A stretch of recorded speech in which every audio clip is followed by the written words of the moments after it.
On muutamaan kertaan kuullut tämmöisen väitteen, että naisilla toi diabeteksen hoito olisi jotenkin vaikeampaa kuin miehillä.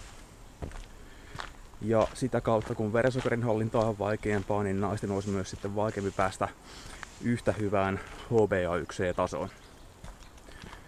No, tää väite mun tietääkseni perustuu nyt siihen, että naisilla toi hormonitoiminta on jonkun verran erilaista kuin miehillä ja ehkä vähän, voisikohan niitä hormoneita vähän enemmänkin sitten, lähinnä nyt kuukautiskiertoon liittyen. Mutta mitenköhän nyt sitten on? En tietenkään kiistä sitä, etteikö nämä naishormonit vaikeuttaisi verensokerin hallintaa. Ja sitten tietysti on tämmöinen erikoistilanne niin kuin raskausaika. Mutta en varsinaisesti puhu nyt siitä, vaan ihan yleisesti verensokerin hallinnan helppoudesta tai vaikeudesta. No se, että naisilla nyt on hormoneita enemmän kuin miehillä, ei mun mielestä suoraan tarkoita sitä, että se nyt suoraan vaikeuttaisi ihan niin kuin samassa suhteessa sitten verensokerin hallintaa. Verensokerin liikkeeseen vaikuttaa ihan tavattoman moni asia. Hormonit on yksi.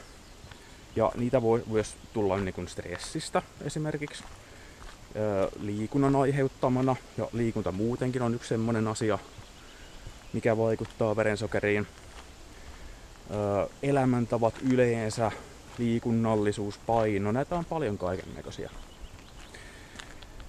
Kuvitellaan vaikka tämmönen tilanne, että on joku nainen, jolla on elämä kaikin puolin kunnossa.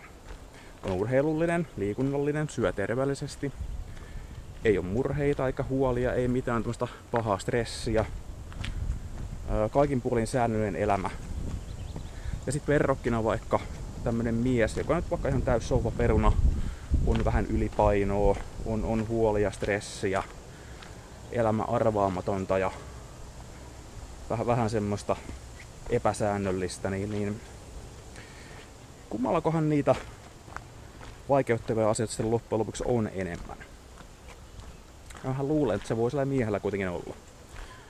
Se, että mitä kaikkea mahdollisia asioita on, mitkä voi vaikuttaa verensokeriin, niin niiden määrän perusteella ei mun mielestä voi sanoa, tai tehdä sitä päätelmää, että milloin on vaikeaa ja milloin ei.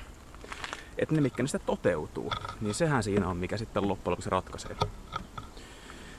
Ja se, että voitaisiin sanoa, että sukupuolen perusteella, että koska on nainen, niin automaattisesti diabetes on jotenkin vaikeampi juttu, niin ei mun mielestä voi sanoa. Se nyt lähinnä on semmoista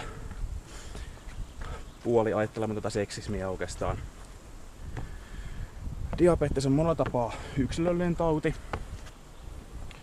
Ja siihen verensokerin hallinnan vaikeuteen vaikuttaa moni asia. Niitä ei tosta vaan toisten puolesta voi sanoa, että milloin on vaikeaa ja milloin ei.